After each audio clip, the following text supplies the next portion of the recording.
Le livre de Job, chapitre 36. Élihu continua. Patiente encore un peu et je vais poursuivre, car j'ai encore des choses à dire pour la cause de Dieu. J'irai chercher loin mes arguments et je prouverai la justice de mon Créateur.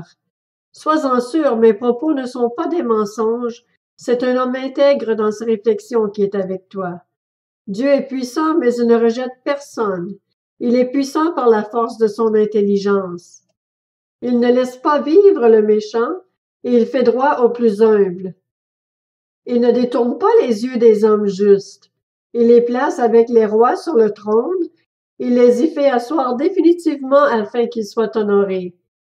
S'ils sont chargés de chaînes, s'ils sont pris dans les liens du malheur, c'est qu'il leur révèle la nature de leur activité, les transgressions qu'ils ont commises à cause de leur arrogance.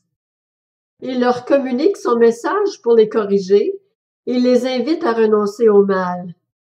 S'ils écoutent et se soumettent, ils finissent leurs jours dans le bonheur, leurs années dans la joie. S'ils n'écoutent pas, ils meurent par les armes, ils expirent faute de connaissance. Les impies se livrent à la colère. Ils ne crient pas à Dieu quand il les charge de chaînes. Ils meurent en pleine jeunesse, ils perdent la vie parmi les prostituées. Cependant, Dieu délivre le malheureux par son malheur même, et c'est par la souffrance qu'il lui parle. Il t'arrachera aussi à la détresse pour te mettre à l'aise, loin de toute contrainte, et ta table sera chargée de plats délicieux. Mais si tu défends ta cause comme le méchant, le jugement sera inséparable de ta cause. Attention, que l'irritation ne t'entraîne pas à la moquerie, et que la grandeur de la rançon ne te fasse pas dévier. Tes appels au secours suffiraient-ils pour te sortir de l'angoisse, et même toutes les forces que tu pourrais déployer? N'aspire pas à voir arriver la nuit qui enlève les peuples de leur place. Veille à ne pas te tourner vers le mal, car c'est ce que tu as choisi à cause de la souffrance. Dieu se montre d'une force inaccessible. Qui peut enseigner comme lui? Qui peut lui prescrire la conduite à tenir? Qui peut lui dire « tu as commis une injustice » ? Souviens-toi de célébrer la grandeur de son activité. Les hommes l'ont chantée. C'est que tous les êtres humains peuvent la contempler, chacun la voit de loin. Oui, la grandeur de Dieu dépasse ce que nous pouvons connaître.